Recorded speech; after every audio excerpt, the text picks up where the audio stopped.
माऊली सोहळ्याचे उभे रिंगण चांदोबा लिंबाजवळ मोठ्या जल्लोषात संपन्न।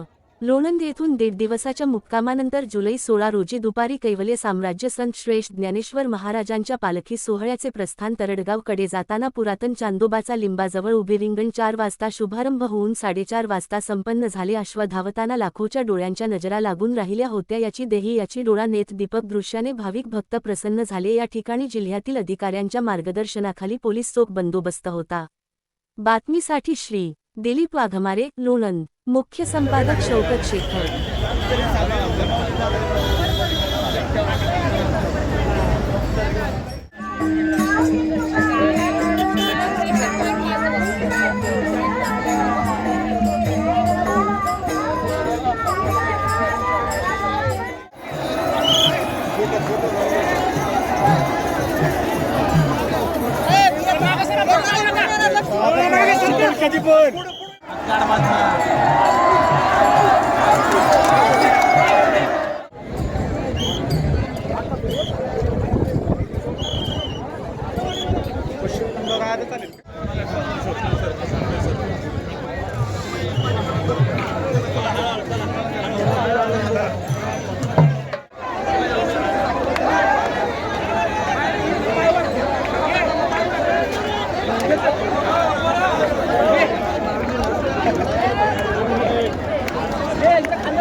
हात लावू नका मागून, त्याला मागून हात लावू नका, घोड्याला मागून हात लावू नका।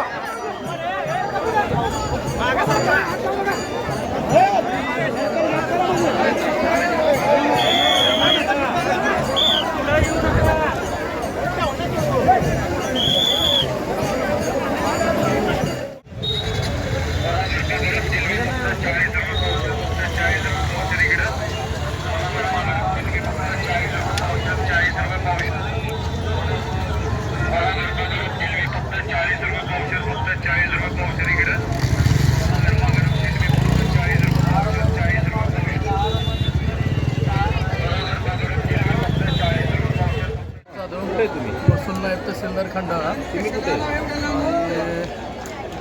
आज आम्ही हे पालखी सोहळ्याच्या निमित्त संत श्रेष्ठ श्री ज्ञानेश्वर महाराज पालखी सोहळ्याच्या निमित्तानं या ठिकाणी पूर्ण महाराष्ट्रातून जवळपास 5 लाखच्या आसपास भाविक या ठिकाणी उपस्थित आहेत। पालखी तळावरती प्रशासनाने आणि विशेषतः नगर परिषद, महसूल प्रशासन, पोलीस प्रशासन, ग्रामविकास विभाग, सर्व विभागांमार्फत अत्यंत चांगली व्यवस्था केलेली आहे. या ठिकाणी मदत कक्ष जो स्थापन केला आहे, तिथं कोणत्याही व्यक्तीला काही आवश्यकता पडली, कोणत्याही गोष्टीची, कुणी हरवलं, कुणाच्या काही वस्तू हरवल्या असतील तर ते इथं आम्ही नोट डाऊन करतोय, जोडून देतोय लोकांना. सार्वजनिक आरोग्य विभागामार्फत आरोग्याचे काही कॅम्प्स लावण्यात आले आहेत. कोणत्याही व्यक्तीला आरोग्याची काही अडचण आली तर या ठिकाणी आमचे सगळ्यांचे डॉक्टर्स उपस्थित आहेत. तसेच नगर परिषदच्या तर्फे स्नानगृह, स्वच्छतागृह अशी सर्व उपस्थित करून दिलेलं आहे. या व्यतिरिक्त स्वच्छतेची मुख्यतः नगर परिषदेमार्फत स्वच्छ सर्वेक्षण अंतर्गत अत्यंत उत्कृष्ट व्यवस्था करण्यात आलेली आहे. वारकऱ्यांच्या पंक्ती जरी उठल्या तर त्या ठिकाणी जे काही पत्रावळ्या आहे सगळं उचलण्यासाठी पण व्यवस्था करण्यात आलेली आहे. स्वच्छतेसाठी वेगवेगळ्या लोकांच्या नियुक्त्या करण्यात आलेल्या आहेत. पर्सनली नगरपंचायतचे कर्मचारी, पदाधिकारी हे विशेषतः या ठिकाणी उपस्थित राहून या ठिकाणी बसून त्यावरती लक्ष ठेवून आहे. आणि आज दुपारनंतर पालखी परत फलटणकडे मार्गस्थ होईल. आत्तापर्यंत अत्यंत उत्कृष्टरित्या सदर पालखीचं नियोजन सातारा जिल्हा प्रशासनामार्फत करण्यात आलेलं आहे.